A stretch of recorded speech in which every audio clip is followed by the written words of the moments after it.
Assalamualaikum. Maman Siti Mitwar Babu Allah.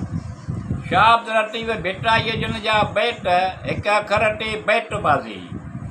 Murantab Maman Siti ko Mitwar Babu Allah. Part number 12.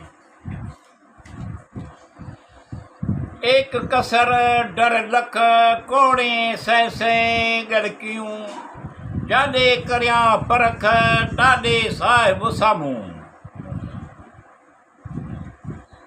नगरियूं नेणन मन ओलियन उहरे समाजे सेणन पाए गुण गियो हयूं गियो हियूं नना नाणीअ खटियो नकी ॾाॾाणिया वॾाई वड़ थिया मूं से पिरीअ जे पारां अलस्तो रवान खे जॾहिं चयाई जीअं कालू भला कलब में ठी टगाली टीअं त सरतियूं साहेड़ीअ हलण मूं हक़ ॾियो वॾो भाॻ संडोन जीअं मको भेटे मोटिया वञी सो ॾिठो रोज़ो पाक रसूल जो विसालान विच पियो फिरे आ फिराक जेठे चिखियम चाक पिरीअ गॾिजी पूरिया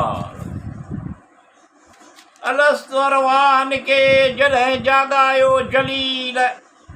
सबई राह सैयद चए सोठियाऊं सवील वडद जे वादीअ में कदर विया कलील दरिया जे दलील लखें लाहियारा कया अॼु पुणोतर पार ॾे टाड़े कई टवार हार नहर संभाया सराठिया संघार अॼु पुण मुंहिंजे यार वसण जा वेस कया अॼु पुणोतर पार ॾे ककर के चोटी दुनिया संडे पार जी खेवण न खोटी आव लालण मोटी घोरिया रुसण ॾींहड़ा अॼु पुणोतर पार ॾे ककर कयाई रोज़ो पाक रसूल जो रिझेर आयाई आणे ॾिनाई आलम आबा गुदरो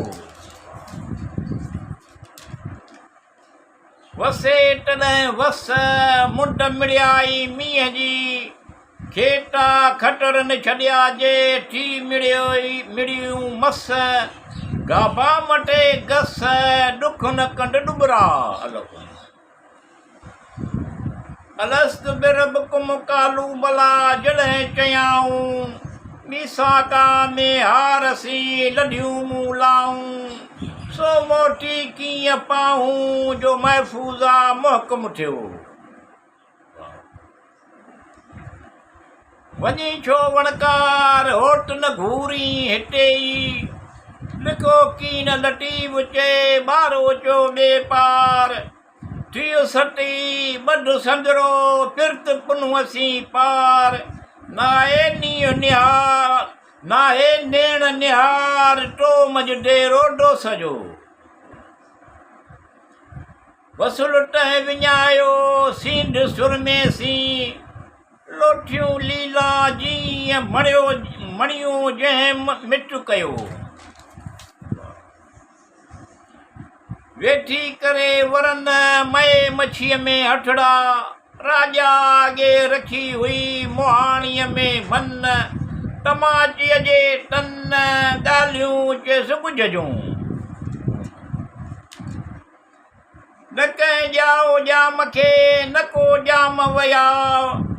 नंढी वॾी गंदरी सभु कंहिं आहे सियाव लमियल वलमियूं लॾे ईन जा बटनिया किबर किबरियाओ टख्त टमाटीअ ॼाम जो वरसे किंजर ॼायूं जन टमाटीअ जी ताट राणन मुला राट माणक में पिरायो